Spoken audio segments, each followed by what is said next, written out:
tenemos la suerte de estar todos aquí para recibir a Mirta Rosenberg y Alejandro Croto, que vienen de Buenos Aires, dos poetas, como dicen, una poeta súper establecida, Mirta Rosenberg, una de las mejores poetas argentinas, que tenemos el honor de tenerla con nosotros, y ya había venido en otra oportunidad a leer, a participar en un seminario de traducción en el programa de escritura creativa, y bueno, que acaba de publicar su libro El paisaje interior, que fue nombrado el mejor libro de poesía del año, de este año, ¿no? De este año. Eso es una vergüenza, pero no es ninguna vergüenza. Después se los cuento. Sí, es una vergüenza, porque son ese tipo de competencias un tanto absurdas, ¿no? Pero hay que aceptar los elogios también. Y bueno, y tenemos también Alejandro Croto, un poeta joven que también con una poesía súper potente. Todos ellos forman, junto con Ezequiel, formaron un pequeño grupo de traducción o de lectura de poesía. Son todos traductores también, todos amigos, cosa que da a los proyectos una gran potencia, me parece. Y bueno, entonces lo tenemos aquí Ezequiel Seidenberg, que fue además un gran impulsor de este evento, que los va a presentar y va a coordinar un poco el diálogo después, y le voy a pasar la palabra a él, pero bueno, démosle la bienvenida, la valiente bienvenida a estos dos poetas aquí a KJCC Poetas.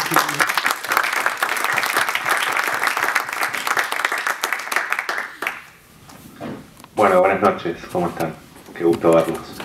Como dijo Lila recién, ustedes saben que la amistad es un motor fundamental en el mundo de la poesía, a veces por motivos nobles y a veces no tanto, pero en este caso tengo que decirles que yo, aunque no fuera amigo de Mirta y de Alejandro, seguiría siendo admirador de la obra y del pensamiento de ambos. Por eso es un enorme placer y un enorme honor para mí estar acá presentándolos, amén de que sean mis amigos. Y bueno, voy a decir algunas palabras sobre ellos. Mirta publicó 5 libros, además de su obra reunida, el último de los cuales se llama El paisaje interior. Es aparte de una poeta de larga trayectoria, es una traductora que ha traducido en una enorme cantidad de autores. Y además es miembro fundador del Diario de Poesía, que es uno de los organismos más importantes, sino la revista más importante de difusión de poesía de los últimos años en la Argentina, que ya lleva 26 años en funcionamiento. Alejandro publicó un libro, Abejas, y su segundo libro, Chesterton, está en prensa en este momento, así que pronto tendremos el gusto de poder leerlo, si es que llegan a Nueva York. A mí las cosas que me interesan de Alejandro y de Mirta, en primer lugar, es la ética de trabajo que tienen. Son dos personas que aman profundamente la poesía y siempre están buscando aprender algo más. Son poetas que se destacan dentro del concierto de los poetas argentinos por una serie de cosas. Entre ellas, el interés por el trabajo formal. En el caso de Mirta, por ejemplo, la rima es un principio constructivo fundamental que le otorga sentido a sus poemas. En el caso de Alejandro, también está yendo hacia la rima en su nuevo libro y haciendo un uso productivo y no anacronístico y anquilosado, ¿no? Digo, es algo que requiere cierta valentía escribir con rima en el siglo XXI, y ellos lo hacen con mucha solvencia y con mucho encanto. En el caso de Alejandro también me parece que es importante destacar que es un poeta celebratorio, que es como, nada, como encontrar un dinosaurio en la calle, ¿no? Porque faltan poetas celebratorios en el mundo y son necesarios. No me quiero extender mucho, así que voy a darle la palabra. Primero va a leer Alejandro, después va a leer Mirta y después hacemos una serie de preguntas y respuestas.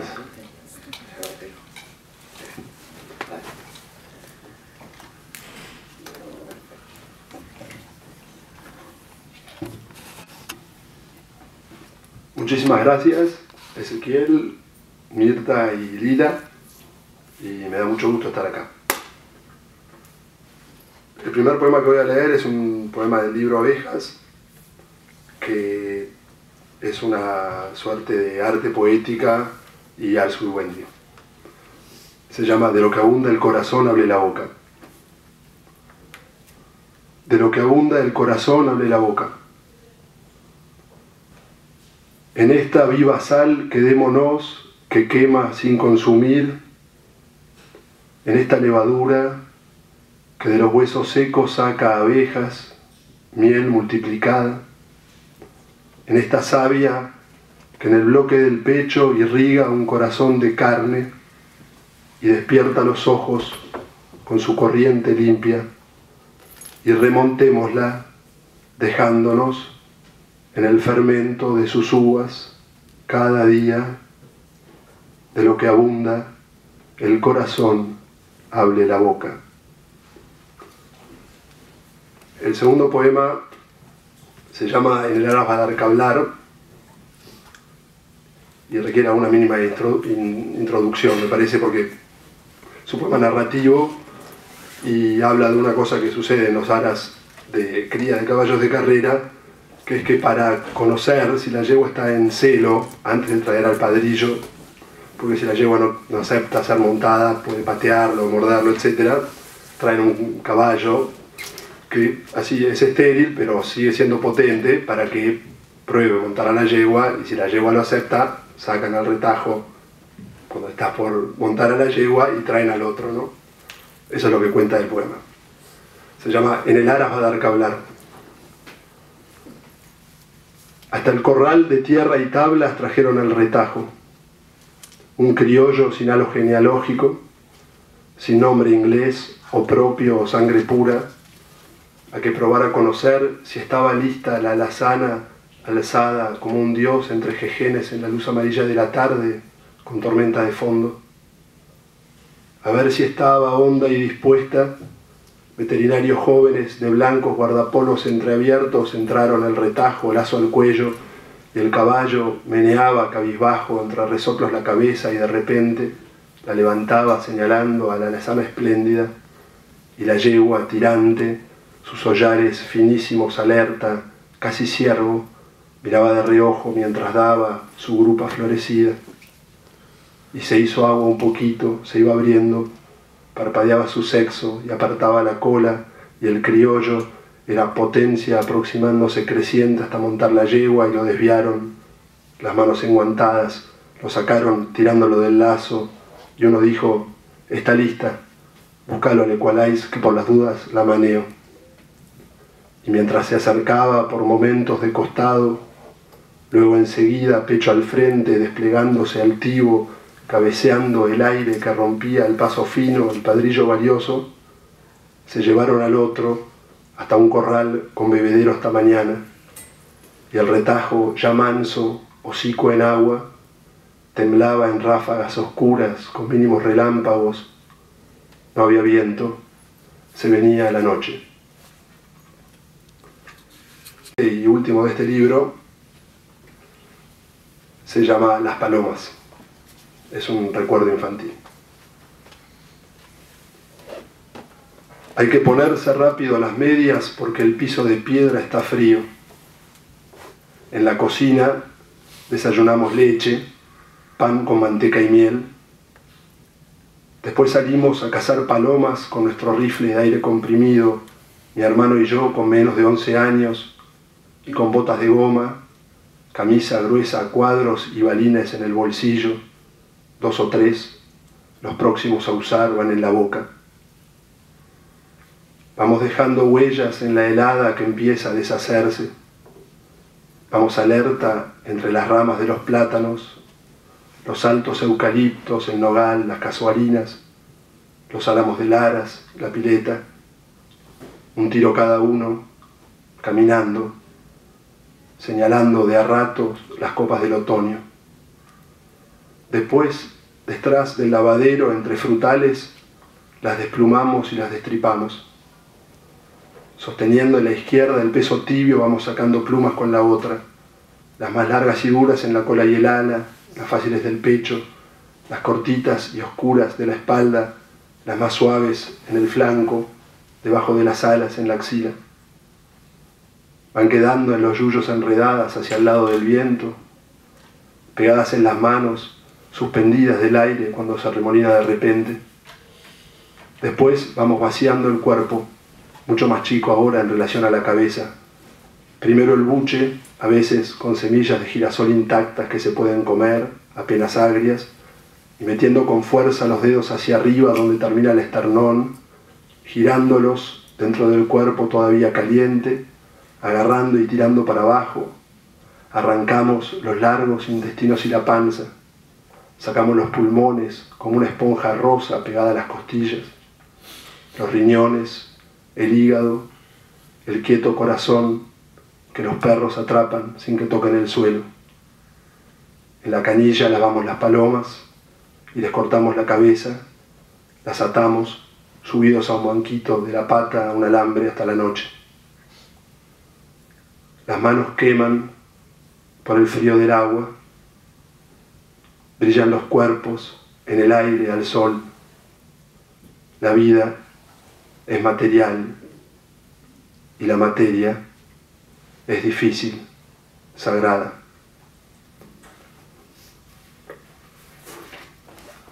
Y ahora algunos del libro que está en prensa,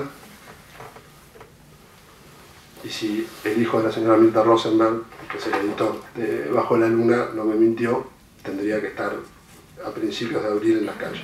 Yo no tengo nada que ver. El libro se llama Chesterton, y voy a leer entonces algunos poemas de este libro. El primero se llama La Lambertiana. La Lambertiana es un tipo de árbol, ya va a una precisión porque puede servir para que el poema funcione mejor. Es un tipo de árbol, una conífera, porque en un momento se habla de meterse adentro de la Lambertiana, cosa que es posible por la forma de la Lambertiana y no sería posible en un fresno, un árbol de ese tipo, ¿no? La Lambertiana. Detrás de la pileta hay una lambertiana del color del limón. Es mediodía y reverbera el aire en el calor de febrero y la quieta resolana. Los grandes ya se fueron a misa. Van a rezarle a Dios que no se ve y es santo. Mientras tanto los primos nos metemos al agua, nos secamos tirados entre risas al sol. Después yo entré en la Lambertiana. Era otro mundo ahí dentro, como ver otro lado en las cosas, lo que las sostenía. Afuera los penachos amarillos en el aire caliente y una estructura adentro de ramas resinosas y la luz, la fresca luz filtrada que me dura. Después, el anteúltimo que voy a leer es un poema que se llamaba, hasta último momento, Canción de Darwin, y por suerte le encontré, me parece, el título que más me gusta, y el poema se llama La Alegría. La alegría. El mar trepó a la orilla dando tallos y troncos. La rama que se estira con sus peras sembradas de perales, pero también buscando nuevas frutas y flores, como el huevo del pez, sus golondrinas. Como amándose y pudriéndose, las antiguas musarañas sacaron de sus entrañas dromedarios, elefantes de trompas extravagantes, delfines. Como la extraña marea que nuevas formas tantea, va forjando en el deseo lentamente a lo largo de siglos, manos, aletas, la cola del vívido pavo real, la oreja del conejo, el renacuajo, que se hace rana y mañana va a poner nuevos huevos, uvas rojas, el abrojo, el ojo del león, de la libélula, lo que en el árbol ciegamente tuerce las ramas a la luz, sus hojas de sed femenina, la sápida, lívida savia, tu sangre con sales de mar. Y para terminar,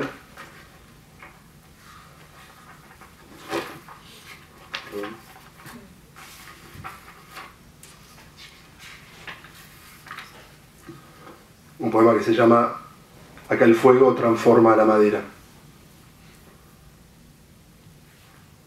Acá el fuego transforma la madera en más fuego. Venía con premura su llama calentándola por fuera y la incendió cuando la vio madura.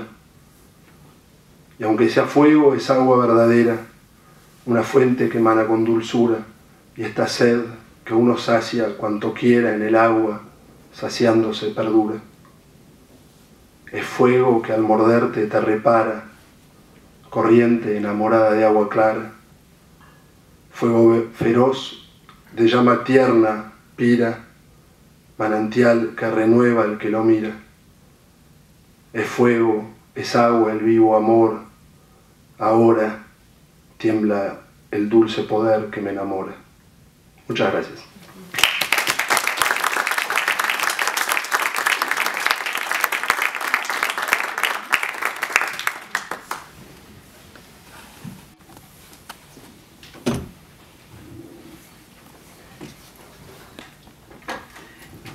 Bueno, primero los agradecimientos, en primer lugar a Lila Semborain, por quien estamos acá, a mi compañero de viaje Alejandro Croto y a Ezequiel, que accedió a presentarnos, y bueno, y a todos ustedes que están acá con un día espantoso.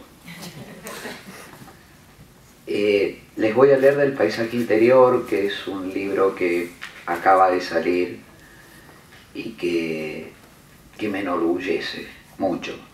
Yo tengo 61 años y creo que es mucho más difícil a esta edad publicar un libro que publicar una obra reunida. Yo sé porque publiqué una obra reunida en el 2006 que está acá en la biblioteca de Nueva York. Les digo por si tienen algún interés de ver, porque hubo discusiones internas acá que Ezequiel prefería que yo hubiera hecho una lectura de obra y yo de última decidí que voy a leer solo de este libro. La primera parte de este libro se llama Cosas que se vuelven nombres y son casi todos son poemas que son lecturas. Lecturas de gente, lecturas de obra, por ejemplo de un artista plástico, y lecturas de autores. Por ejemplo, este que voy a leer, que ya se van a dar cuenta, es una lectura de una novelista inglesa muerta ya, que se llama Iris Murdoch. ¿Será la autobiografía el arrepentimiento del egoísmo? Iris Murdoch puso esa pregunta en boca de un personaje de sus novelas. Yo la convertí en mi abismo.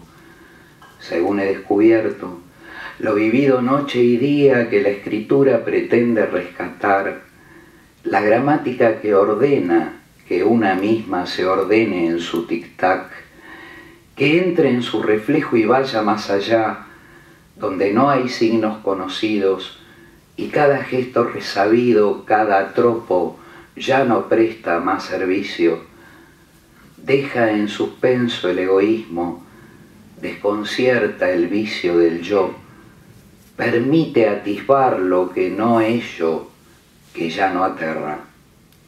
El egoísmo como equivocación, como instrumento del ensayo y el error, más del error que del ensayo, porque lo hecho está, es el motor de mí y de la poesía.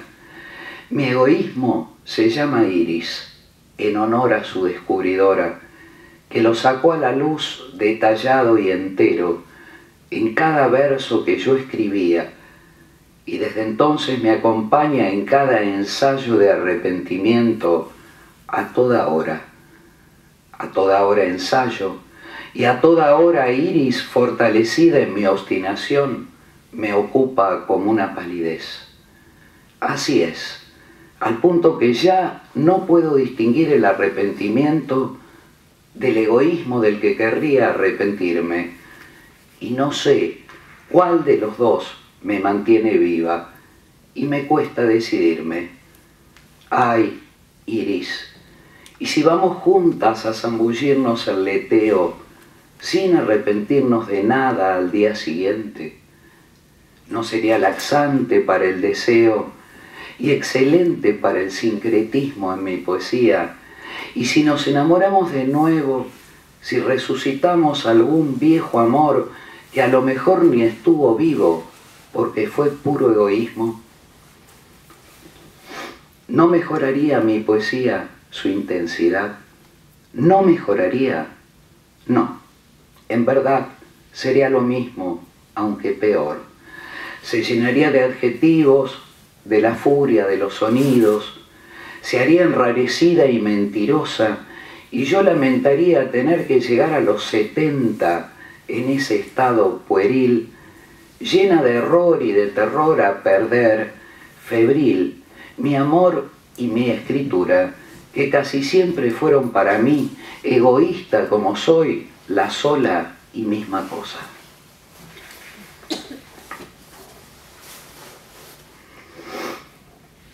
«20 años de mi vida vuelven embalsados tras el agua clara de tus ojos, y allí nos veo, de los 20 a los 40, en un abuso de autobiografía, los años de arder y perder algo cada día, paciente materia de los versos, donde quedó en rastrojo para volver a su cultivo a los 60.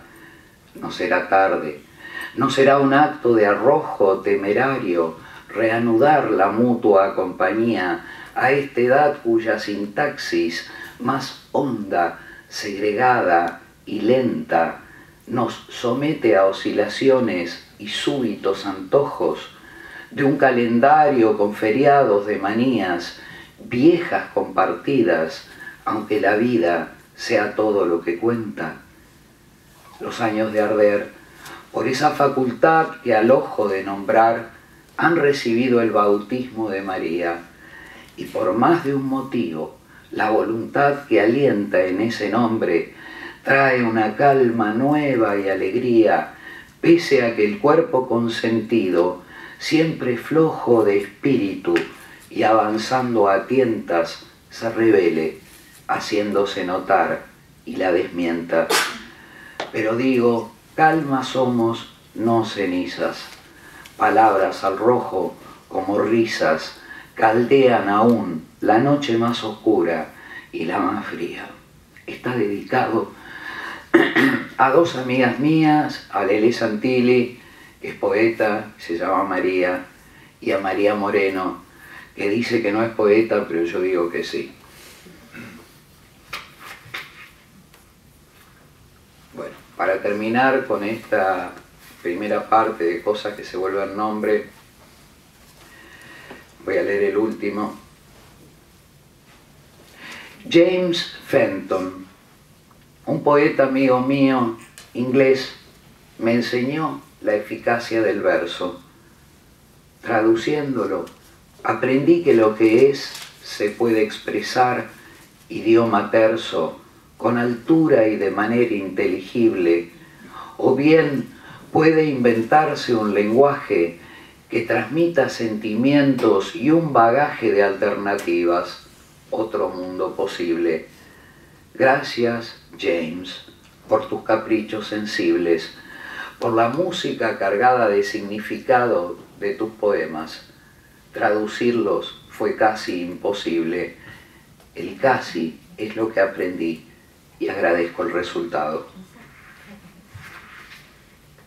Bueno, esta es la parte central del libro que le da título, se llama El paisaje interior. A ver, el paisaje interior para mí es mi traducción personal del término inscape del poeta inglés jesuita Gerald Manley Hopkins.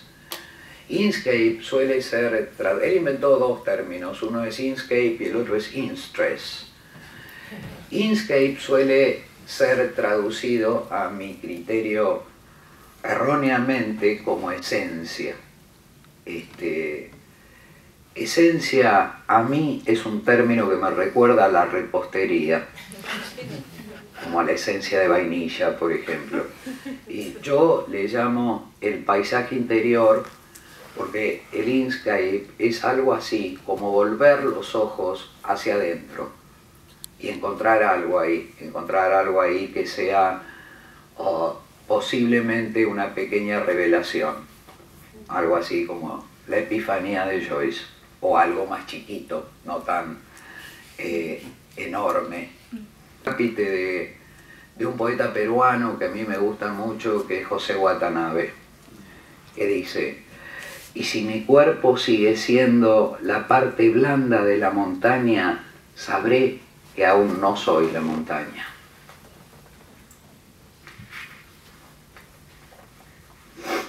Madrugada y viento bajo el cielo lento, y esta luz también para mí. Lentamente ir de acá para allá, sin adjetivos y con dificultad. Hablar por teléfono, nada personal. Ejercitarse y pensar en palabras que acontezcan además fuera de mí. Ser un ejército, cocinar papas, zapallos y guisantes y comérselos como un festín. Las palabras, está comprobado, no llegan a su fin. De acá para allá todavía, cuando el día ostenta su cielo vespertino en camino a la oscuridad, y las palabras con su recuento, inválido y a tientas, de lo que pasó y lo que es. No hacer cuentas, sentarse y contar el aliento, una respiración por vez, terminar.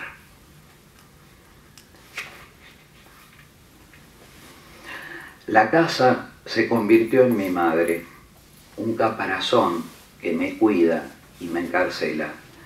La palabra mamá centellea, deslumbra y ciega. Y yo acá, chocándome con las cosas por ir de acá para allá. Palabras es lo que no eran. Mamá, mamá, la hija que ya es abuela. Unas pocas sílabas rielan como el mar. Sentarse y a nadar. No sé por qué veo más. Esta atmósfera sedente no atrapó mi cabeza, obstinada en ganar altura, acontecer allá arriba, gobernar. El paisaje interior, Manley Hopkins, sangra por la herida, sutura el yo. La verdad, la virtud, la ilusión son leudantes de la vida. Ir adelante, arriba, avanzar hacia allá, tener pensamientos, evitar los adjetivos, no calificar, sentarse y saber dominar. Saber dominarse, sentada con la cabeza en las nubes, contemplar cómo pasan, altas, feas, disciplinar las ideas, las palabras un ejército que va de acá para allá, bajo órdenes del yo, da pelea, le va mal, sentarse y capitular. Caer de culo, irse al traste y terminar sentada sobre la palabra culo, chocarse con la realidad. Con dos sílabas basta, sea culo, dolor, estar. Sentarse y que te vengan a levantar.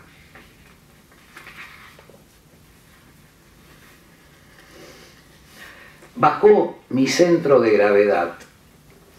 Ahora gravito más más cercana a la raíz que al capullo del cerezo ornamental.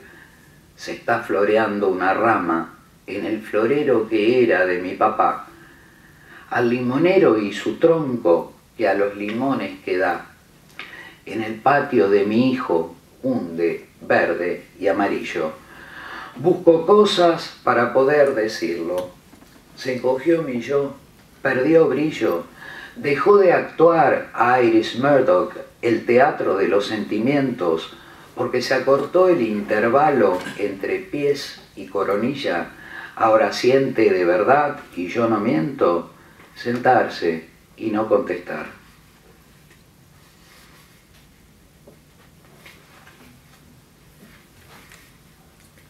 Es la infatuación, el amor al amor, el odio al odio, vuelven las cosas opacas y las palabras flacas, ilusión que no hace sombra. El amor solo y el odio claramente vuelven las cosas transparentes, pero con sombra propia, y las palabras fibrosas no son copia de la cosa donde encarna el yo. Te amo y odio, sí y no. Y desde hace tantos años que el daño está claro. Somos yo y vos. Sentarse y aprender el dos.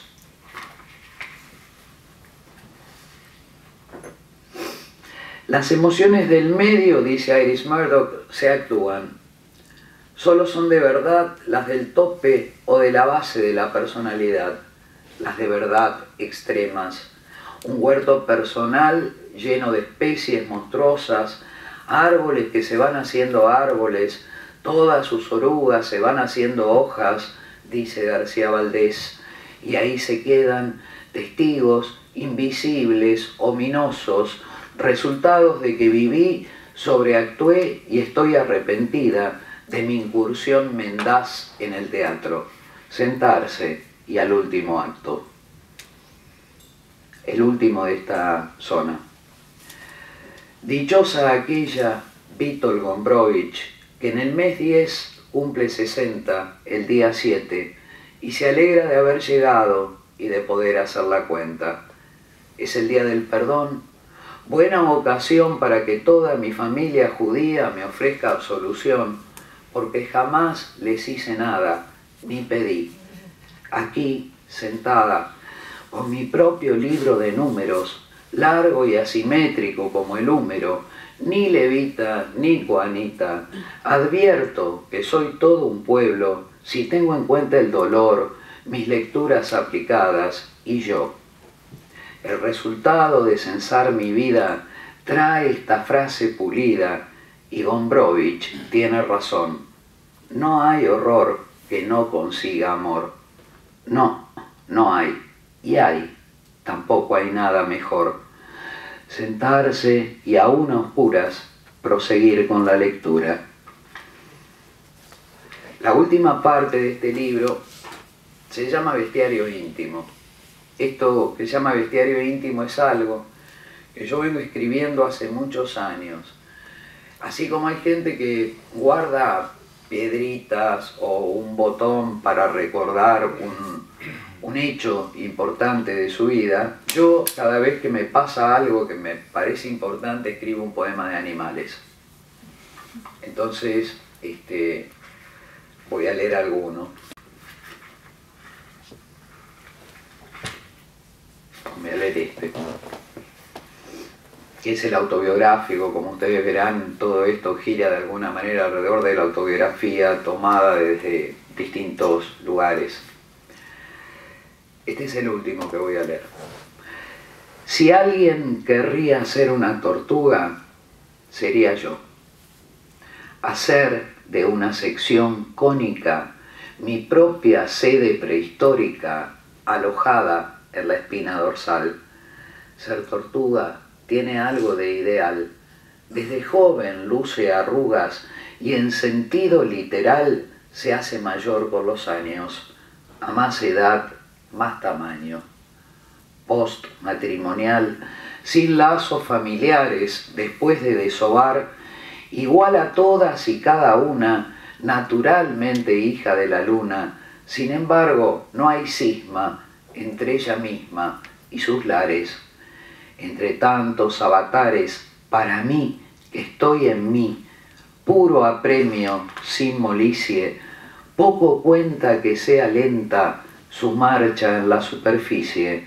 Eso me haría durar, y capaz de entrar al mar, que cubre 2/3 del mundo, sabiendo que si me hundo, gano velocidad. Gracias.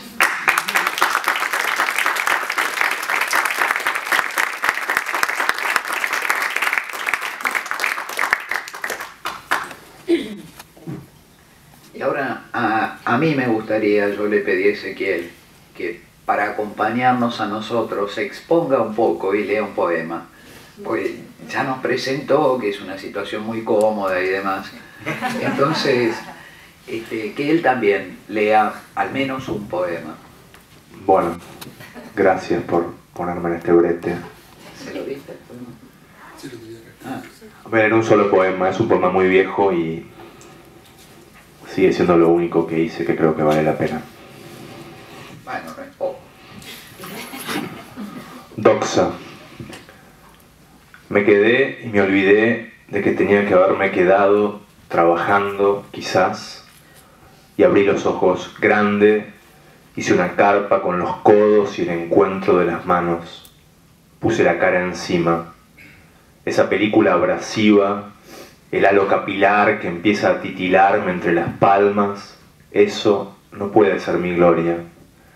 No me glorío en nada que avise cuando va a manifestarse, o nunca me glorié, o nunca supe en qué gloriarme y cómo. Y estos ojos, la piel de la nariz, el caracol de los oídos, el breve vaso de agua de la conciencia, eso solo lo puedo ver cuando me miro en el espejo, o lo ven los demás sin que yo mire, o me miro en los otros. Y está bien que así sea, supongo. ¿A dónde está mi roca?, me pregunto, mi fuerza, mi peñasco entonces. Tiene que haber alguna cosa en mí que brille más allá de mí, o vaya a hacerlo alguna vez, o lo haya hecho, quizás sin darme cuenta yo. Y se me ocurre algo. Cuando era un embrión, cuando me hicieron, la bola de epitelio que intentaba, ajena a mí, actuar la simple forma que era yo, miraba toda para afuera, un tubo dado vuelta de nuevo, con el estómago y el hígado indistintos, y los oídos y la boca.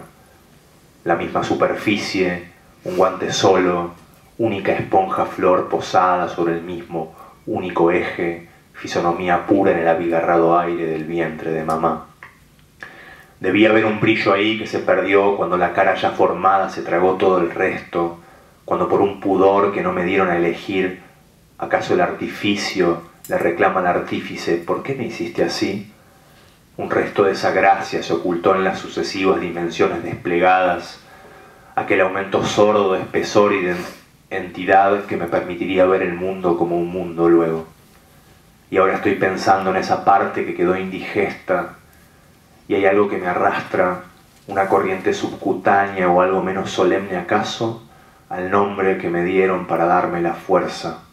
Taparon con un nombre irreprochablemente israelita una mitad de mí. ¿Qué era lo que querían?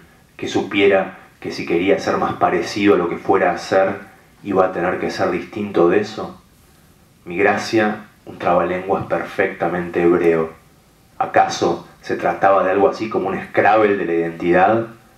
¿Pensaban que a su hijo le darían más puntos en la vida por tantas zetas y esa Q y la W? Si había alguna cosa en mí que no era idéntica a sí misma, ¿no era mejor acaso hacer visibles las costuras?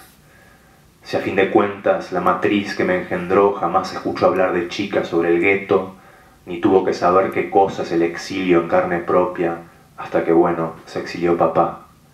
Si además fueron ellos los que me criaron, los de la parte árabe del Líbano, católica o católica a su modo, que borraron de mi nombre. Ellos también tenían a su hijo en el exilio.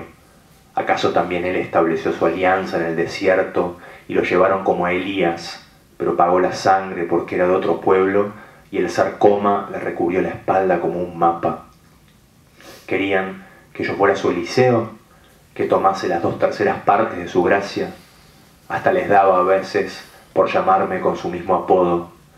Fue demasiado para mí, un árabe imposible, para un judío errado, un circunciso fraudulento, que consagró su alianza en el quirófano con el celoso dios de la fimosis. Me acuerdo lo que era, una campana henchida, un girasol de agua se orinaba. Fue demasiado para mí. Pensé que era mejor hacer como con una herida que quisiera suturarse desde adentro para dejar la cicatriz cubierta y proteger mejor la piel. Se me rompió de todos modos, engordé y se me rajó como una copa de cristal muy burdo. Se llenó de estrías. Una retícula delgada, discontinua, sobre el plano vertical de las axilas a las nalgas, mezcla del diseño de un árbol genealógico desnudo de su fronda y el mapa del genoma. ¿A qué o a quién había que culpar? ¿A la genética? ¿A la frágil epidermis de mamá? ¿O a aquella fuerza primigenia desatada, esa dispepsia primordial que haría de la indigestión la principal de mis pasiones? La respuesta pugnaba por caer en saco ciego, disfrazada de un confiado escepticismo sin objeto, que después demostraría ser una nesciencia temerosa, replegada sobre su propia falta. ¿La eludía o solamente la estaba difiriendo? No sabía que sabía, y elegí aferrarme a la intuición, un poco frívola y pueril, de que mi centro geográfico, mi casa, no podían ser el fuelle alveolar y el abanico delicado del espíritu. Y ahora, que me quedo y que me olvido, que clavé mi tienda con los codos y los brazos y la cara sumergida entre las palmas como un cántaro que cae dado vuelta y que se quiebra sin saberlo al lado de la fuente, estoy cayendo en una edad en la que necesito un sustituto digno para el alma, para ponerme en marcha y recordar y recordarme, un sucedáneo digno de un prosélito forzoso, y el asiento de mi amor, la sede de mi juicio debe ser, por ende, ese baluarte hepático, la gloria polvorienta de mis antepasados, los que no volvieron, el saco ponderal, la piedra hueca, la copa sucia en la que se mezclaron. Gracias.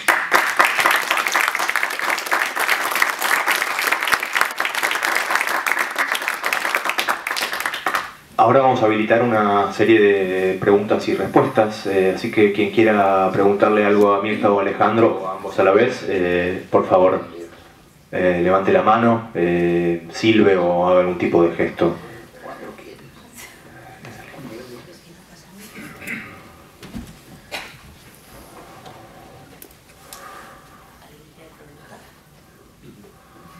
No sean tímidos, pregunten cualquier cosa, no. Mirta. Sí. ¿Se oye? Espera, a ver. Claro. Como eres traductora, Es por la cámara, por favor. Sí. Gracias. como eres traductora, tenía la curiosidad si te han traducido tus poemas o si tienes muchas ganas de que te lo hagan.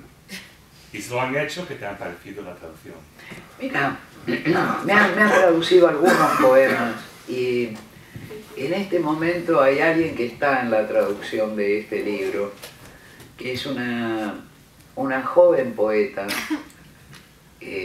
estadounidense que no vive aquí en el país, que vive en México, vive en el DF, y creo que el resultado va a ser muy bueno porque ella es muy buena poeta. De todas maneras, hay mucha consulta, quiero decir. Lo que pasa es que como yo soy traductora, obviamente conozco cuáles son los problemas de esto, y por otro lado escribo una poesía bastante polisémica. Entonces el traductor, una vez que descubrió la polisemia, o sea, la diversidad de significados que hay, tiene que decidir con cuál se queda. Tiene que ver qué hace con la rima interna, tiene que ver, o sea, demasiadas cosas tiene que ver. Y a veces sale bien, o sea, a veces sale peor, a veces sale mejor. Y después tengo varias cosas traducidas por diferentes personas, no de este libro, sino de obra anterior, y bastante accidental en el sentido, a mí, yo no me acuerdo en qué año fue, creo que en 2008 me invitaron a Poetry International, que esto se hace en Rotterdam. Y cuando te invitan ahí, vos lees en tu lengua, pero mientras vas leyendo, por detrás proyectan una versión al inglés y una versión al neerlandés. Entonces ahí me tradujeron algunos poemas al inglés, unos 8, 10 poemas, y los mismos al neerlandés. Dicen que la versión al neerlandés es buenísima. Yo por supuesto no puedo dar fe porque desconozco absolutamente, pero la versión al inglés que hay es bastante buena. Es bastante buena. Y debo decir que no me consultó mucho la traductora. Que es curioso. En internet se puede consultar, esas traducciones se pueden ver en internet en el sitio de Poetry International. Ah, parece que se pueden ver, dice. Algunas que yo sé Creo que no hay están. 5 poemas. Claro. Son muy buenas las traducciones. Sí, son buenas las traducciones. Puedo mencionar como algo curioso, digamos, que esa traductora es inglesa, o sea, no es estadounidense. Y no sé qué quiere decir esto. Lo que quiere decir es que parece que pescó más, que hay determinada cosa que pescó más que esta mujer, que es una traductora profesional. Y la otra cosa que puedo decir es que es mayor que la chica que me está traduciendo este libro, que tiene solamente 25 años. Y creo que alguien que es más joven, por lógica, por excelente que sea, ha leído menos, y eso sin duda actúa en contra, ¿no?, de su labor como traductora. O sea, cuanto más leíste, mejor. Para escribir pasa lo mismo, cuanto más leíste, mejor. Pero no sé si eso te contesta. Pero estoy abierta a que se me traduzca y no soy una persona ingrata, digamos. Me alegra mucho cada vez que hay alguien que dice que me quiere traducir. Hay una argentina que vive en la parte francesa de Canadá, que me está traduciendo al francés bastante bien, te diría. O sea, es alguien que está hace muchísimos años viviendo ahí y el resultado es bastante bueno. Y después tengo algo curioso, que es un poema del primer libro, que tengo dos versiones. Tengo una versión que me hicieron para Poetry International, y tengo una versión de onda, cariñosa, que me hizo la poeta Ruth Feinleit, que tiene cerca de 80 años. Y es muy gracioso porque tengo dos versiones del mismo poema. Y la versión de Feinleit, que es muchísimo más libre y es más, ¿cómo decirte?, es más un poema, es como otro poema. O sea, no es exactamente lo que yo escribí, es una cosa que escribió ella en inglés leyendo lo mío en castellano. Pero bueno, qué sé yo, hay muchas maneras de traducir poesía.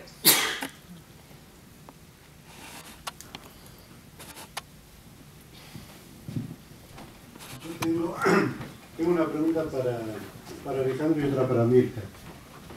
Quisiera preguntarle a Alejandro, espero que no te haga mal la pregunta, quisiera saber por qué La Alegría le pareció mejor título que Canción de Darwin, ¿no? Siempre es esta mi pregunta. Sí.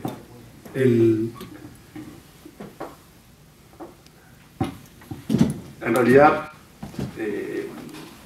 digamos, el motivo por el que dije eso antes era como para ya dar una idea de qué viene el poema, que creo que la lectura eso ayuda, digamos, ¿no? No sé tanto si es mejor o peor. En el contexto de un libro que se llama Chesterton, poner otro nombre propio, importante, de tradición inglesa, no quería que hubiera otro nombre, entonces me puso contento de encontrar otro nombre que me servía, digamos. No creo que sea mejor en términos absolutos. Sí, creo que va con el espíritu del libro asociar esa fuerza evolutiva, en fin, esa fuerza de la vida, digamos, a un sentimiento primario relacionado con la alegría, ¿no? O sea, en ese sentido me gusta el título, porque le da un tono que me interesa que tenga a esa fuerza que ya no sé si es en sí alegre. Esa sería una respuesta posible. Y no tomo para nada mal la pregunta, al contrario, gracias por preguntar. No, decía que a lo mejor lo tomaba hasta mal porque era como una incursión en algo que pertenece, una esfera de decisión que, si bien es pública en la medida que lo dijiste, pero es una esfera de decisión privativa de la propia sensibilidad. Digamos. Sí, y también es verdad que estuve a punto de ponerle la alegría a todo el libro. Después pensaba en la tapa, la alegría, Alejandro miraba, me daba, en fin, esa cacofonía. Les pareció cacofónico, no le puso la alegría porque no soportaba pensar que en la tapa dijera la alegría Alejandro. Pensé que si alguien ve un libro de poesía... Él tomó el nombre como parte de la composición. Yo le decía, escuchame ese nombre, esto no entra. No, me decía, yo no puedo permitir. Lo que le decía a Mirta, que si veo que un poeta se le pasa esa en la tapa, yo ni abriría el libro, entonces a lo mejor evitémoslo. Y entonces me di, bueno, pero me gustaba el título en general también para el libro, y bueno, y haberle encontrado un lugar en el libro, aunque no fuera el título, también me dio alegría. Con el tema. Y la pregunta para Mirta tiene que ver con el sentarse, que de los poemas que leíste he visto que tiene una presencia constante y muchas veces alude a situaciones distintas, y el sentarse está referido a... es otra cosa, sirve para diferentes cosas sentarse, para tranquilizarse, para descansar, también para reflexionar o para evadir, ¿no? Así que quería, si no te parece mal, quería que hablaras un poco del sentarse. Sos muy observador, porque yo uso la palabra sentarse como una suerte de estribillo dentro del paisaje interior y alude literalmente a sentarse. De hecho, cuando uno se queda parapléjica vive sentada. Si no está sentada, está acostada, pero es bastante aburrido estar acostada. Entonces, en general, la vida se desarrolla sentada. Pero él tiene razón, porque ese sentarse sirve para otras cosas, o sea, para crear cierto tipo de ambigüedad, o si se quiere, de polisemia. Es sentarse y algo siempre. Es sentarse que es ridículo, porque yo estoy obligada a estar sentada, no es voluntario, no es sentarse porque quiero y después hacer algo. Vivo sentada. Es muy notable porque cómo cambia la perspectiva de una persona que de repente se queda parapléjica y tiene que sentarse, vivir a otra altura, absolutamente diferente, cambia la perspectiva visual también, cambia el espacio, porque hay que asimilar la silla de ruedas como parte de uno, tal como un músico, por ejemplo, tiene que asimilar un instrumento musical, lo tiene que asimilar a su cuerpo, y cambia, bueno, cambian dos de las dimensiones, cambia el espacio y cambia el tiempo, muy intensamente, es un cambio muy fuerte. El tiempo porque uno empieza a demorar en general muchísimo más en hacer cosas que antes hacía casi sin darse cuenta y con mucha mayor rapidez. Entonces esta parte del paisaje interior pretende describir eso. Es un libro que a mí me puso muy contenta poder escribir, porque yo no creí que iba a poder ponerle palabras, que iba a poder ponerle pensamiento a la situación de sentada, a la situación sentada forzosa. Por otro lado, el sentarse tiene una ambigüedad más, porque yo leí mucho budismo cuando era chica, y esto me ayudó mucho en esta situación. Y en el budismo sentarse, to sit, es sentarse a meditar siempre, o a contemplar o a lo que fuere. Entonces yo uso también ese significado del verbo sentarse. O sea, por eso hay una parte que dice sentarse y contar el aliento, una respiración por vez, terminar.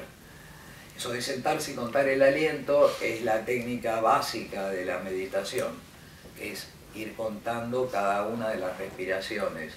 concretamente de las expiraciones. Entonces sí, por eso sentarse actúa como una suerte de lema, de moto, de estribillo en todo el desarrollo de la parte central del libro.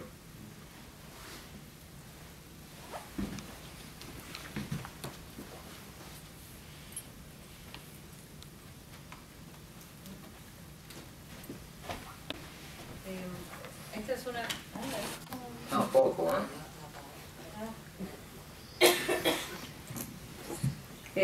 Mirta, te quería preguntar cómo juega la cuestión de ser traductora en tu poesía, digamos. Cómo eso influye en la construcción de los poemas, o no sé, me imagino que debe haber como una relación fuerte ahí. Sí, hay una relación muy fuerte. El hecho de traducir es algo que yo diría que en cierto sentido hasta condiciona mi obra, o sea, me permitió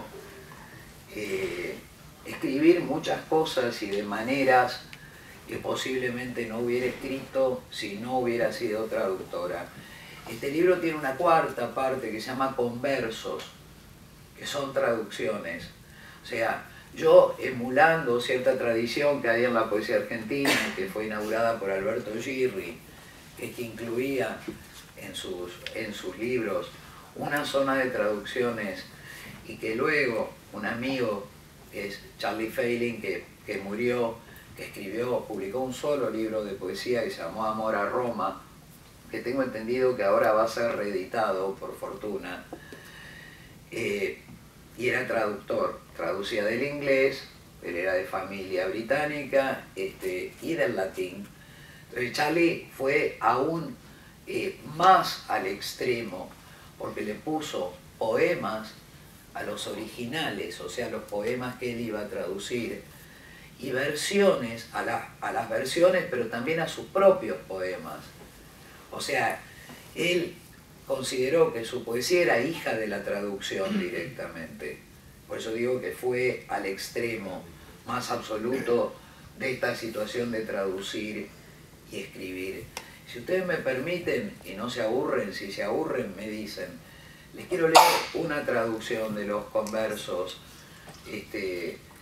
Es una traducción que a mí me gusta mucho porque es una traducción a mi criterio muy difícil. Es una traducción de Elizabeth Bishop, de una sextina de Elizabeth Bishop. No sé si ustedes saben cómo es la forma de la sextina. Son 6 estrofas. Los versos terminan, o sea, en cada estrofa terminan con 6 palabras que se repiten en todas las otras estrofas. Esto es un poema, Bishop publicó muy poco, pero esto es bastante primerizo en su obra. Y a mí me gusta mucho. Y se llama Un milagro para el desayuno. A las 6 de la mañana esperábamos el café y la benévola migaja que iban a servirnos desde cierto balcón, como los reyes de antaño o como un milagro. Todavía estaba oscuro.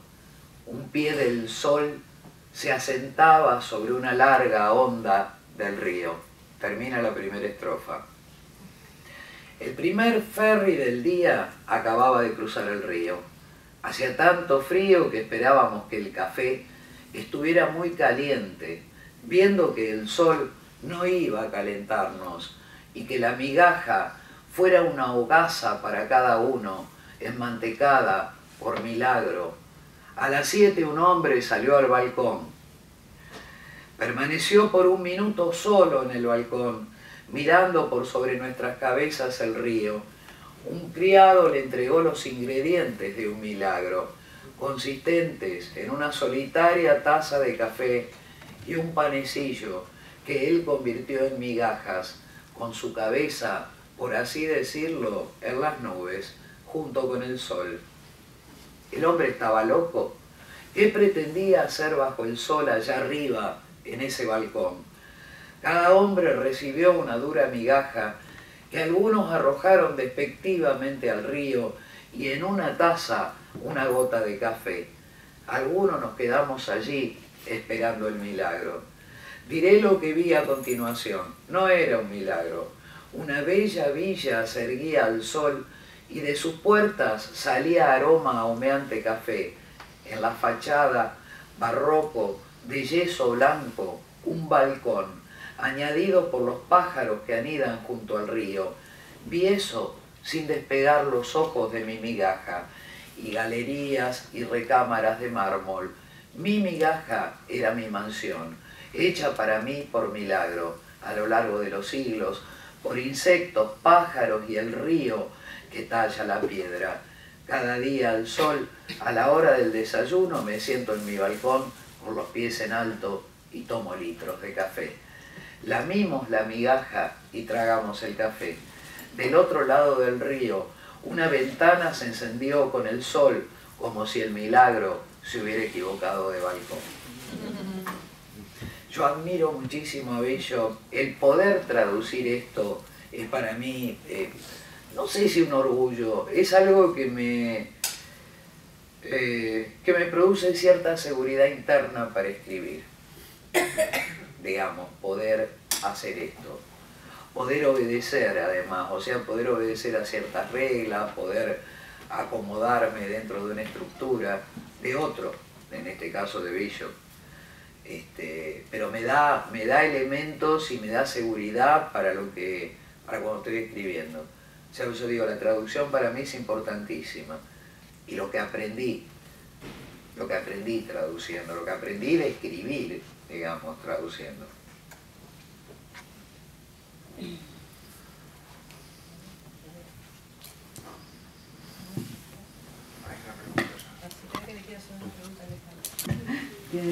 Una para Alejandro. Te quería preguntar la cuestión de la rima que vas a empezar, bueno, que leíste algo un poco con rima, me parece, y por qué decidiste cambiar, cómo es la rima hoy en día, etcétera. Sí, digamos, si bien es verdad que Abejas no tiene rima, digamos, otras cosas que escribí antes y ya no están publicadas, yo empecé leyendo, digamos, en fin, Machado, ¿no? Los clásicos españoles, el Siglo de Oro, y, digamos, bueno, mis primeras aproximaciones a la escritura de poesía, imitando eso con naturalidad, intentaba rimar, ¿no? Después, en fin, bueno, uno empieza también, después más grande, empecé a leer más poesía más de mis contemporáneos, etcétera, y la rima estaba totalmente desacreditada, salvo el caso de Mirta, y bueno, y ahí empecé a escribir sin rima, como escribo en el primer libro. Y después me parece que tuve ganas bueno, justamente, ¿no? De empezar a usar recursos que no se estuvieran usando en ese momento. Me parece que la rima, también yo leo mucha de la poesía que leo está hecha en rima, y entonces admiro, ¿no? Me cuesta mucho entender, bueno, estoy hablando del campo cultural argentino, pero cómo se desprecia tanto la rima y uno al mismo tiempo dice que le fascina Oden, Larky, ¿no? Entonces es un poco raro, digamos, ¿no? No la veo, tampoco soy un fundamentalista de la rima, ni mucho menos, ¿no? Digamos, me parece que, digo, por ejemplo, para citar a Mirta, cuando dice sentarse ya a una oscuras, proseguir con la lectura, bueno, la eficacia de ese dístico obviamente tiene que ver con la rima, como tantas veces sucede con la rima. Y, digamos, ajustar un poco más la construcción formal de lo métrico a sumarle la rima, puede ser que sirva o puede ser que no. Digamos, en un poema me lo propongo y después el resultado me gusta, lo dejo y escribí con rima, y si después el resultado no me satisface, lo dejaría de lado y listo, digamos. Es un recurso más, es como si me preguntan por la literación o por el metro. Para mí no hay ningún principio, digamos, lo único importante del poema es que uno, o ser, creo que ni siquiera eso, que funcione o a uno le puede gustar y a otro no, uno ser fiel a la vocación, eso es para mí lo único importante. Todo lo demás, rima, literación, metro, uno prueba o no prueba, también como se escribe todo el resto de toda la poesía, por intuición y prueba y error, y así uno va. Digamos, pero nada, sería muy tonto, para mí no tiene ningún sentido negar la rima per se.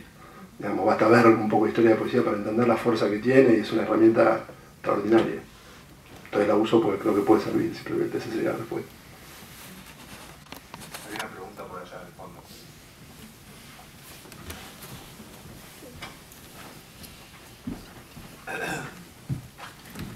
Gracias. Esta pregunta es para Alejandro. ¿Podría usted elaborar un poco acerca del proceso poético o creativo, desde la concepción de la idea básica del poema, la elaboración, hasta arribar a la versión final? Digo, pongo un ejemplo simplemente porque la verdad que varía mucho de poema a poema, digamos, ¿no? El último poema que leí, por ejemplo, el que se llama Acá el fuego transforma la madera en más fuego, es un poema que tiene una estructura bastante particular, o mejor dicho, retomo una respuesta de Oden en un reportaje que dice: para escribir necesito un problema formal y una emoción o algo del orden de lo emocional, digamos, ¿no?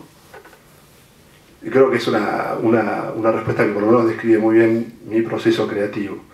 En ese último poema me propuse el desafío formal de lograr, ustedes conocen la estructura del soneto, que son 14 endecasílabos, bueno, armar un poema en el cual, siendo un soneto de rima consonante, pudiera, simplemente variando la disposición del verso, ser leído como 11 alejandrinos, o sea, 11 versos de 14 sílabas.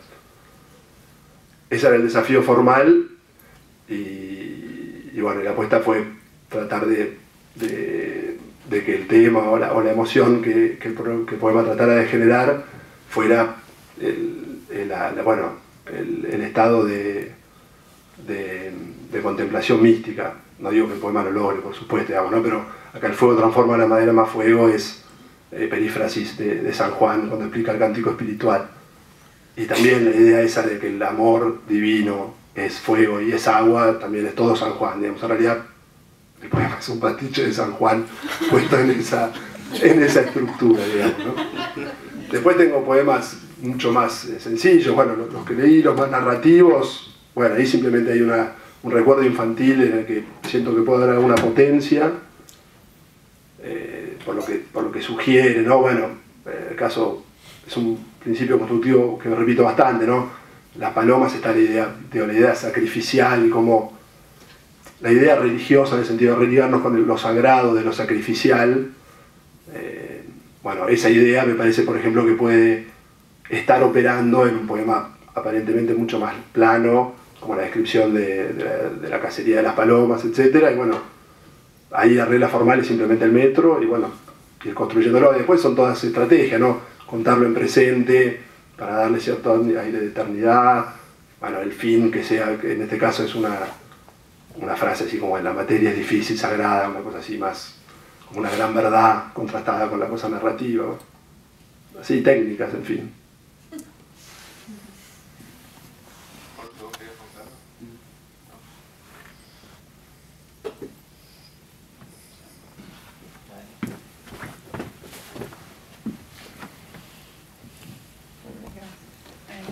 Tenía una pregunta para Mirta. Vos dijiste en un momento que para un poeta o un escritor es más difícil publicar un libro después de la obra reunida que publicar la obra reunida. Y la obra reunida ya está escrita. Por eso, pero la pregunta es sobre la escritura, ¿no? No la publicación, porque sí, dijiste que era más difícil publicar. Entonces, ¿qué significa escribir después de la escritura, digamos? Claro, la obra reunida tiene un carácter como, no digo que lo sea, pero tiene como un carácter final, ¿no? O sea, te publican la obra reunida, que en mi caso fue algo que me pidió mi hijo, o sea, me pidieron mi hijo y mi nuera permiso para juntar, simplemente porque los libros en Argentina, digamos los primeros, se publican en editoriales muy chicas, después no se consiguen. Esto era para que eso estuviera disponible. Ellos consideraban que la gente más joven tenía que tener eso disponible para leer, si quería. Incluso para descalificarlo, ¿me entendés? O sea, la poesía argentina está llena de criminales. que matan a todo el mundo, lo cual me parece bien, sobre todo a cierta edad y todo, pero bueno, quisieron hacer eso. Y una vez que eso está hecho, es muy difícil, siempre es difícil escribir un libro. Yo, en mi caso, digamos, yo tengo muchos poemas, tengo muchas anotaciones, tengo enormes cantidades de poemas que no publico ni publicaré jamás y espero poder quemar antes de morirme, porque me parecen una porquería, sencillamente. O sea, yo los libros que publiqué son libros hechos con un criterio, que yo le llamo el criterio de lo mejor posible. ¿Entendés? O sea, de eliminar todo lo que me parece innecesario, reiterativo, mal escrito. No es que lo que publico esté todo bien escrito, pero bueno, tiene que tener un mínimo nivel para que yo diga, bueno, esto se va a publicar. Y a medida que uno va envejeciendo, tiene menos cosas para escribir. Quiero decir, hay poco para agregar a lo que uno ya escribió. Esto me parece a mí.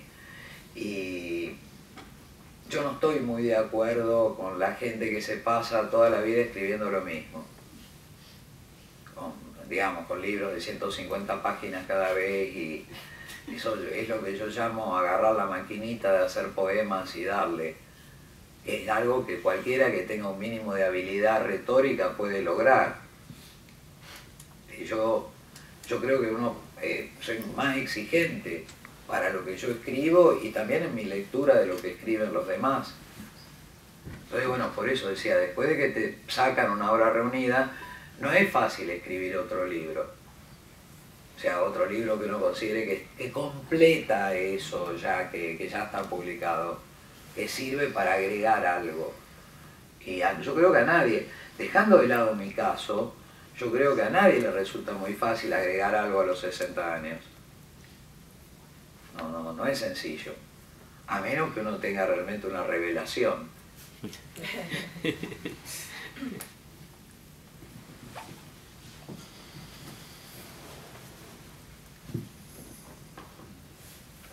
¿Más preguntas?